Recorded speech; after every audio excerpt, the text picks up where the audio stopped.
함께 합독하겠습니다. 보라, 내가 여러분 중에 왕래하며 하나님의 나라를 전파하였으나 이제는 여러분이 다 내 얼굴을 다시 보지 못할 줄 아노라. 그러므로 오늘 여러분에게 증언하거니와 모든 사람의 피에 대하여 내가 깨끗하니 이는 내가 꺼리지 않고 하나님의 뜻을 다 여러분에게 전하였음이라. 여러분은 자기를 위하여 또는 온 양떼를 위하여 삼가라. 성령이 그들 가운데 여러분의 감독자로 삼고 하나님이 자기 피로 사신 교회를 보살피게 하셨느니라. 내가 떠난 후에 사나운 이리가 여러분에게 들어와서 그 양떼를 아끼지 아니하며 또한 여러분 중에서도 제자들을 끌어 자기를 따르게 하려고 어그러진 말을 하는 사람들이 일어날 줄을 내가 아노라.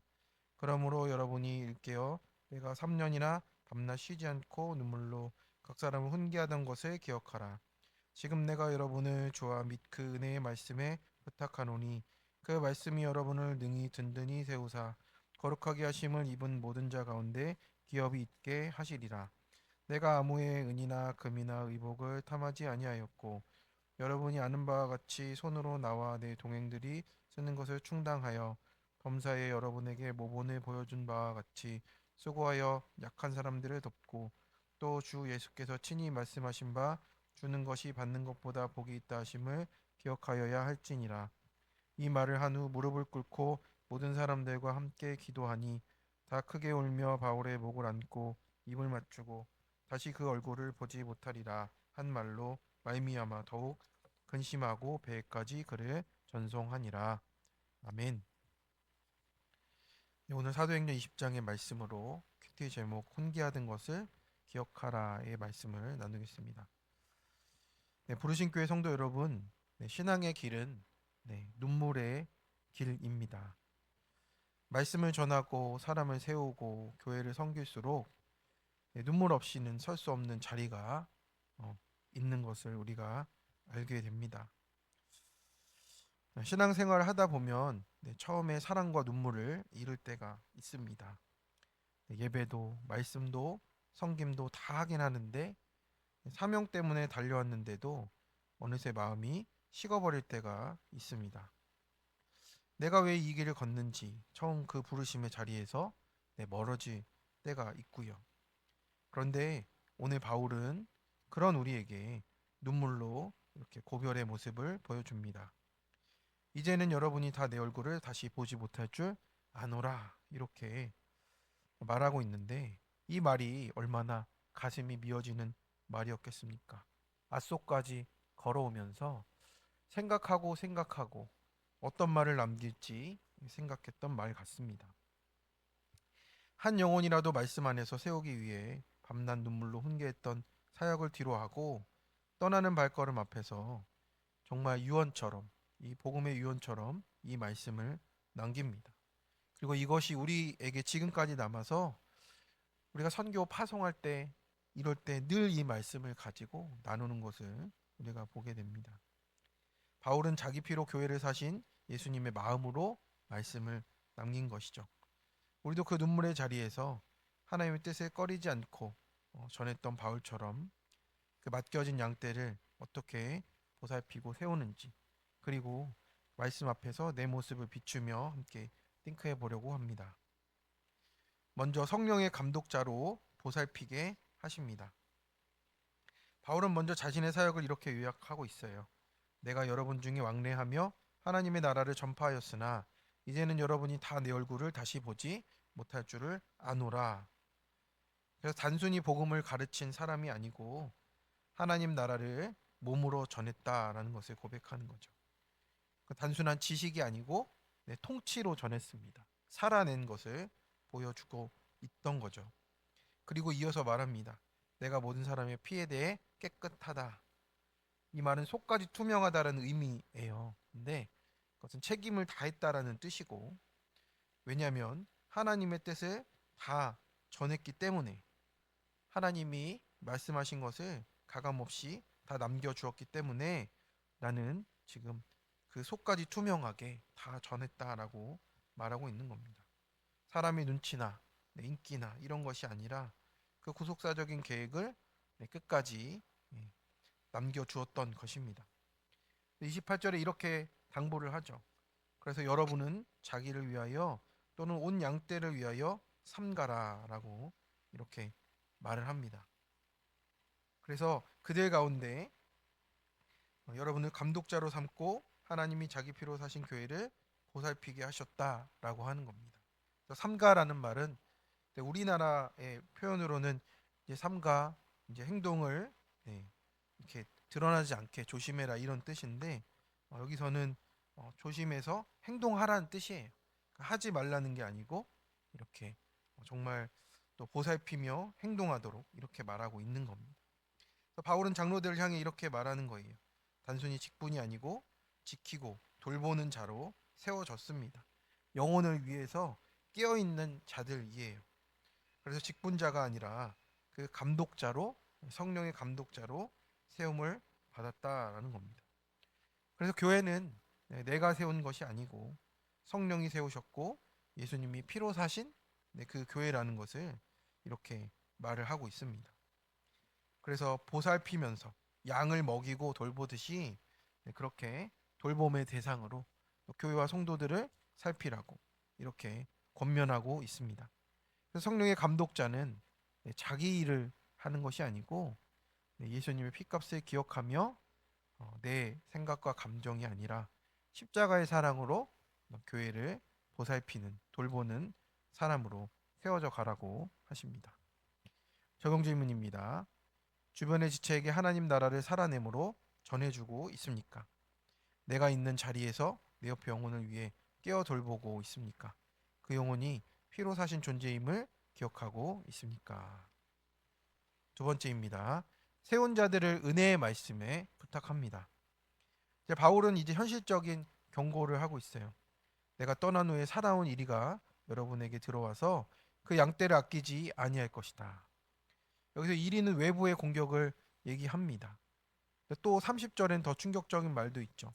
여러분 중에서도 제자들을 끌어 자기를 따르게 하려고 어그러진 말을 하는 사람들이 일어날 줄을 안다 라고 얘기를 하는 거예요. 그래서 자기 이익에 맞게 비트는 자들이 생겼다라는 겁니다. 이게 제일 무서운 겁니다. 밖이 아니라 안에서도 위험이 있는 거죠. 그래서 바울은 말합니다. 그러므로 여러분이 일깨어서 내가 3년이나 밤낮 쉬지 않고 눈물로 각 사람을 훈계하던 것을 기억하라라고 이렇게 말을 합니다. 여기서 훈계하다는 마음에 새기게 하다라는 뜻이에요.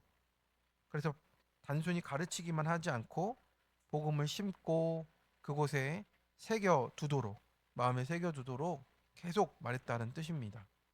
그래서 눈물로 밤낮으로 각 사람을 붙들고 복음 가운데 세우고자 그 길을 계속 걸어왔던 것을 이제 기억하라라고 말씀을 하고 있는 거예요. 그래서 바울은 이렇게 결론을 맺습니다. 32절을 보면 우리 32절은 같이 한번 읽어보겠습니다. 한번 띄워주시면 32절 한번 같이 읽어보겠습니다. 시작. 지금 내가 여러분을 주와 그 은혜의 말씀에 부탁하노니 그 말씀이 여러분을 능히 든든히 세우사 거룩하게 하심을 입은 모든 자 가운데 기업이 있게 하시리라. 아멘. 여기서 부탁하다는 위탁하다, 맡기다, 옆에 놓아두다라는 뜻이에요. 그래서 그는 교회를 사람에게 맡기지 않고 말씀에게 맡겼습니다. 왜냐하면 은혜의 말씀만이 교회와 성도를 든든히 세우기 때문에 그렇습니다. 든든히 세우다는 집을 짓다라는 뜻인데요. 내 뜻과 힘이 아니고 말씀을 통해 은혜로 짓는다라는 겁니다.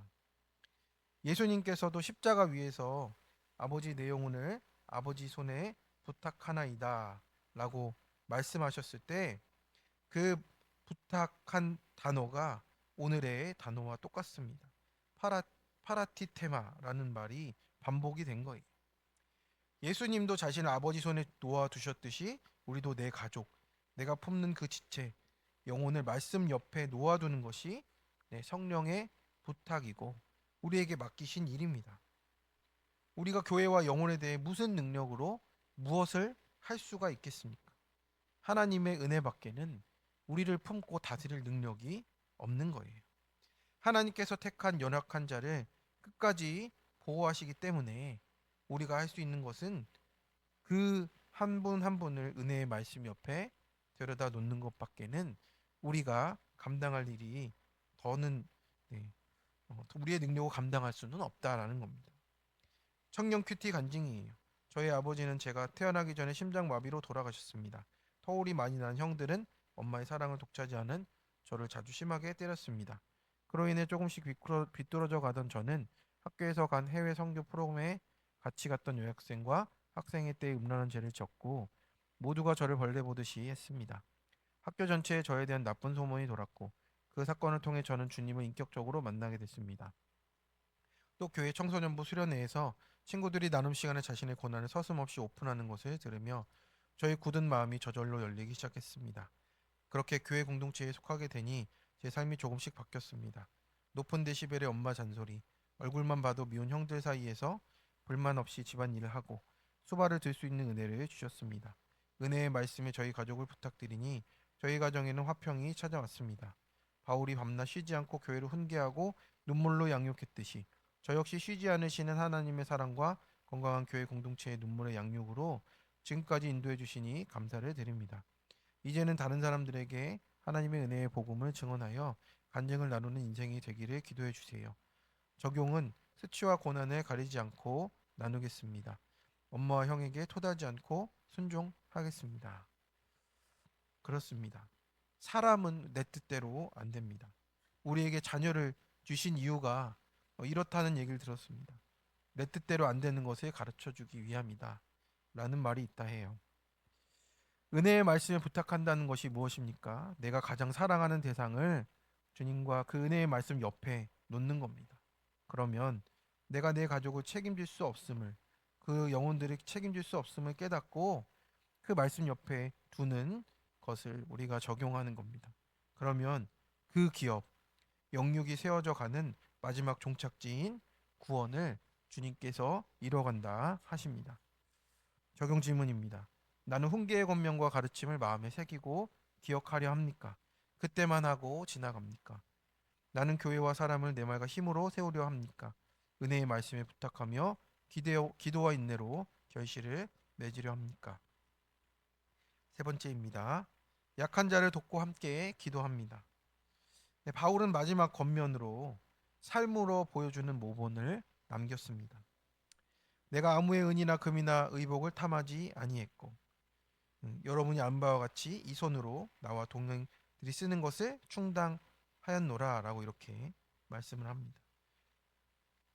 그렇게 그의 사역이 누군가에게 부담 주지 않고 오히려 수고하면서 약한 자를 돕고 섬기는 삶까지 이렇게 보여준 겁니다. 자기만이 아니고 그렇게 남을 또 섬기는 돕고 섬기는 삶까지 보여주었던 것을 말하고 있습니다. 그래서 이 모든 것에 적용했던 말씀이 뭐냐 했더니 주는 것이 받는 것보다 복이 있다 하심을 기억하여야 하리라. 그래서 이 말씀, 이 본문 자체로는 이제 이 사도행전에만 기록되어 있어요. 근데 이게 초대교회가 기억한 예수님의 말씀이라고 하는 겁니다. 네, 주는 것이 받는 것보다 복이 있다라고 말씀하는 거죠. 그래서 이 복이 있다는 것은 하늘의 기쁨으로 충만하다는 뜻인데 이 세상은 이제 받는 게 행복이라 하지만 복음은 주는 자가 하늘의 복을 누린다라고 말씀하고 있어요. 그래서 예수님이 자신을 주신 것처럼 바울도 자신을 내어 주었던 것을 우리에게 생각하라 하는 거죠. 하나님과 연합된 복이기 때문에 물질도 나누지만 내 삶의 좋은 부분과 실패, 연약함까지도 나누어지는 인생이 정말 팔복의 인생이 되는 거잖아요. 그래서 같은 아픔을 나누며 살아갈 때 이 하나님과 함께 연합하는 복을 누리게 된다라고 하십니다. 그래서 바울은 그 복을 삶으로 증명하면서 살아갔던 것이죠. 그래서 마지막 장면 36절부터는 우리가 보기에 너무나도 아름답고 감동적인 모습을 우리에게 보여줍니다. 이 말을 한 후 무릎을 꿇고 그 모든 사람들과 함께 기도하니 다 크게 울며 바울의 목을 안고 입을 맞추었습니다. 작별 인사로 끝난 것이 아니고 서로의 사역과 눈물과 또 은혜를 나누었던 사람들만이 나눌 수 있는 복음의 눈물과 포옹이 되었습니다. 은혜의 끈으로 하나로 묶여 있는 거잖아요. 다시 얼굴을 보지 못하리라는 그 말에 더 크게 울면서 바울을 배까지 전송하고 있었습니다. 가지 말라고 하고 싶지만 그 말도 할 수가 없고 성령께서 가라 하시니 그 진리의 말씀을 따라가게 되는 겁니다. 그래서 눈물의 권면이 사랑과 중보의 기도를 통해서 바울을 하나님께 올려드리고 있는 모습이 되었습니다. 그래서 우리가 눈물의 이별이 있는 공동체, 또 그런 섬김이 있는 공동체가 복된 공동체라고, 함께 울고 기도하는 그 사람이, 그 성도들이 모인 곳이 성령의 교회로 주님께 온전히 세워져 갈 줄로 믿습니다. 적용 질문입니다. 자기를 내어준 바울처럼 주는 것이 복됨을 경험하십니까? 더 내어주며 가야 할 것이 무엇입니까? 지금 함께 끌어안고 울어야 될 지체는 누굽니까? 그 지체를 위해 오늘 더욱 근심하며 적용할 것은 무엇입니까? 함께 기도하겠습니다. 주님, 오늘 말씀처럼 바울의 눈물의 훈계를 기억하도록 주님 붙잡아 주시옵소서. 성령이 예수님의 핏값 주고 사신 이 교회를 주님께서 온전히 붙들어 주심을 우리가 믿고 나아가도록 도와주시고, 우리 안에 사나운 일이보다 은혜의 말씀에 부탁하며 그 말씀이 우리를 든든히 세워가심을 기억하고 거룩한 기업, 영혼을 세워가는 그 구원의 기업을 얻게 하여 주시옵소서. 받기보다 주는 손이 복됨을 알게 하여 주시고, 약한 자를 돕고 또 눈물로 세우며 중보할 수 있도록, 서로의 목을 끌어안고 함께 기도하는 우리 교회의 이 아름다운 모습으로 또 새겨져 갈 수 있도록 주님 도와 주시옵소서. 맡기신 양떼를 위해서 또 하나님이 주신 눈물로 기도하며 성령의 감독자로 깨어 우리가 이 사명을 감당하며 세워져 가도록 인도하여 주옵소서. 주님, 이 모든 것을 주님께 맡겨 드리오며 우리 주 예수 그리스도의 이름으로 간절히 기도드립니다. 아멘.